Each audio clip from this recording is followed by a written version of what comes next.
Hey, my name is Lena. Welcome back to day 6 in our 7-day devotional called 7 Dates to a Love That Lasts. I hope you're enjoying this series. Today's teaching is my favorite, and it's because it's on a topic that is so relevant to all of us. It's on waiting. I've called it Perfectly Patient.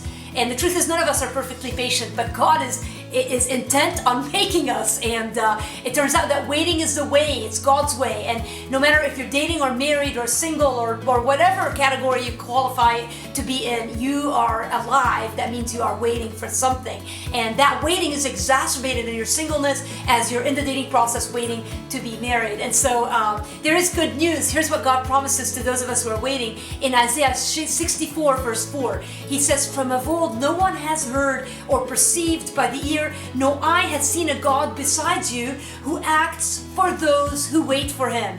God acts for those who wait for Him. He's not oblivious to you. He doesn't ignore you. He hasn't forgotten you. He acts for those who wait. Listen, not for humans, who wait for Him. Those of us who are waiting for God, that is the goal of our waiting. And it's so easy to confuse that and to start thinking that we're waiting on God to deliver the thing that we want. But it's all about waiting on God, and it's about the developing a heart that trusts the Lord in the waiting. So 3 little points here for you to consider in your dating life as it pertains to being perfectly patient. Number 1, waiting is the way. Don't waste it.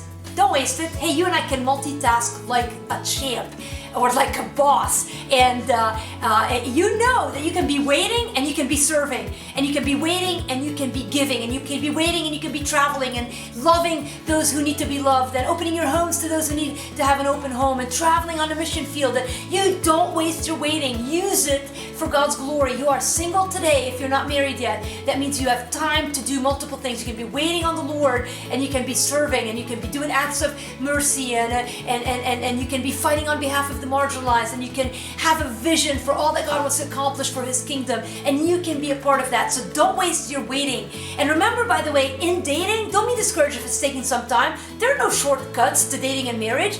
You're going to have to wait your way patiently through the process of dating in order to make it to the other side of it. So take heart.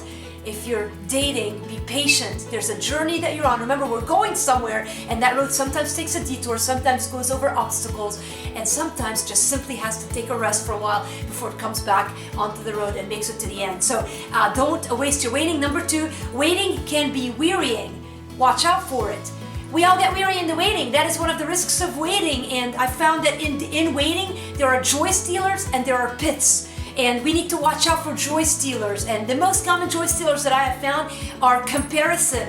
You look at what other people are doing, you look at their dating lives, their married lives, and their story, and you assume that because your story doesn't match their story, that somehow God has robbed you, and that is a lie. Comparison is the thief of all joy. Hey, another joy stealer is disappointment, or fatigue is another joy stealer. And here's another one: complaining and murmuring your way through waiting. That is a joy stealer. The people of Israel are such a good example of people who complained their way through the waiting, and many of them did not see the promised land because they did not trust God. They did not believe God in the waiting.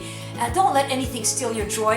Here are some pits that you need to watch out for and avoid. The pit of self-pity, the pit of idolatry, of settling to be joyful in something that is not the Lord, the pit of discontent, and a pit of bitterness, maybe even a pit of unforgiveness, the lack of forgiveness. These are pits that will get you if you let them. And there's no easier place to fall into those pits than in a place of waiting where you're weary in the waiting. And so watch out for it. And number 3, waiting always wins. Wait for it.